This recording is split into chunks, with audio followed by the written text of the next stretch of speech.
வணக்கம். தமிழ் ஃபுட் கார்னர்ல இன்னைக்கு ரைஸ் பால்ஸ் பண்ண போறோம். இதை ரொம்ப ஈஸியா பண்ணிடலாம். சுவையும் ரொம்ப நல்லா இருக்கும். ஆவியில வேக வைக்கிறதுனால இது ரொம்ப ஹெல்த்தியானது. ரொம்ப ஈஸியாகவும் ஜீரணமாயிரும். இதை நேரடியாகவும் சாப்பிட்டுக்கலாம். சைட் டிஷ் எதுவும் தேவைப்படாது. விருப்பப்பட்டீங்கன்னா கார சட்னி வச்சு சாப்பிட்டோம்னா இன்னுமே டேஸ்ட் சூப்பரா இருக்கும். இப்போ எப்படி பண்றதுன்னு பார்க்கலாம்.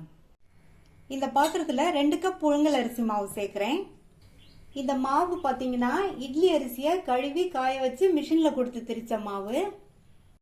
நான் இன்னைக்கு புழுங்கல் அரிசி மாவு எடுத்திருக்கேன். இதுக்கு பதில் நீங்கள் புழுங்கல் அரிசி மாவு, பச்சரிசி மாவு எதுனாலும் எடுத்துக்கோங்க.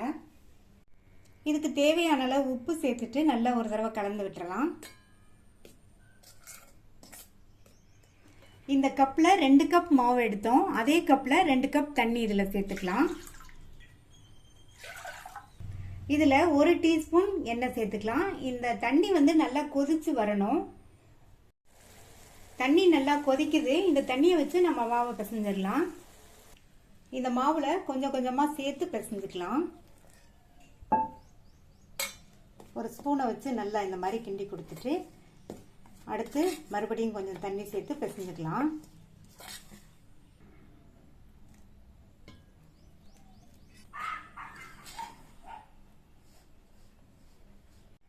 நம்ம கொதிக்க வச்ச எல்லா தண்ணியுமே சேர்த்து இந்த மாவை நல்லா கிண்டியாச்சு. இப்போ மாவு சூடா இருக்கு, பிசைய முடியாது. மூடி வச்சிடலாம்.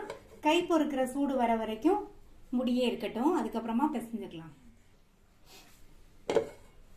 மாவு கை பொறுக்கிற அளவு சூடு இருக்கு. இதை ஒரு பிளேட்டுக்கு மாத்திட்டு கையை தண்ணியில நனைச்சிட்டு நல்லா இதை ஒன்று சேர்த்து பிசைஞ்சுக்கலாம்.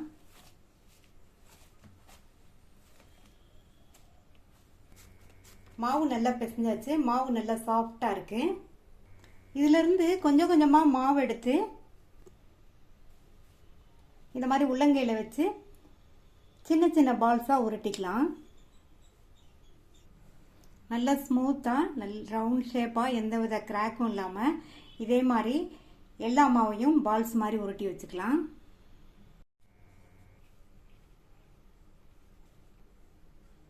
எல்லாத்தையுமே அழகா சின்ன சின்ன பால்ஸா உருட்டி வச்சாச்சு. இட்லி பிளேட்ல எண்ணெய் அப்ளை பண்ணி வச்சிருக்கேன். இந்த இட்லி பிளேட்ல நம்ம உருட்டி வச்ச பால்ஸ் எல்லாம் எடுத்து வச்சிடலாம்.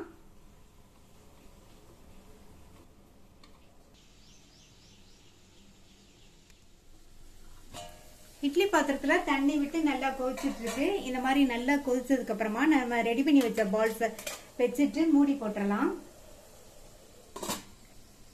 ஸ்டவ் மீடியம் ஃப்ளேம்ல வச்சிருங்க. 8ல இருந்து 10 நிமிஷத்துக்கு இந்த பால்ஸ் நல்லா வேகட்டும். இப்ப 10 நிமிஷம் ஆச்சு. பால்ஸ் எல்லாம் நல்லா வெந்துருச்சு. இதை வெளியில எடுத்து வச்சு ஆற விட்டுறலாம். மீதி உள்ள பால்ஸையும் இதே மாதிரி வேக வச்சுக்கலாம். பால்ஸ் எல்லாம் ஆறுனதுக்கு அப்புறமா இந்த பாத்திரத்துல மாத்தி வச்சிருக்கேன். அடுத்து இந்த பேன்ல 2 டீஸ்பூன் எண்ணெய் சேர்க்கிறேன். எண்ணெய் சூடாயிடுச்சு. அதுல 1 டீஸ்பூன் கடுகு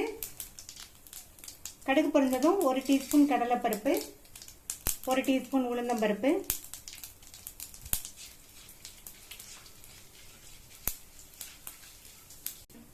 சேர்த்த பருப்போட கலர்லாம் மாறிடுச்சு. இதுல 2 டீஸ்பூன் வெள்ளை எள் சேர்த்துக்கலாம்.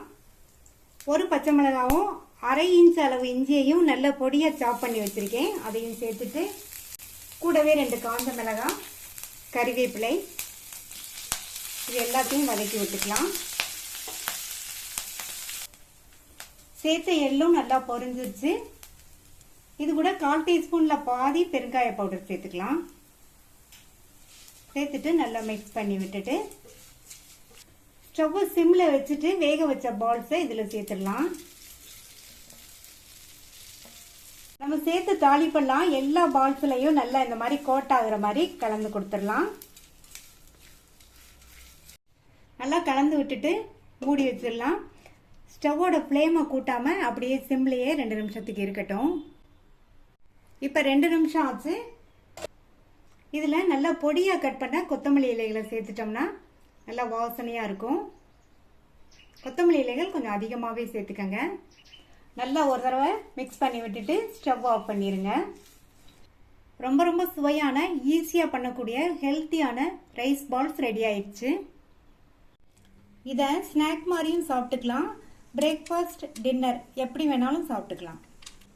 நீங்களும் இதை கண்டிப்பாக ட்ரை பண்ணி பார்த்துட்டு உங்கள் கமெண்ட்ஸை சொல்லுங்கள். தேங்க்யூ.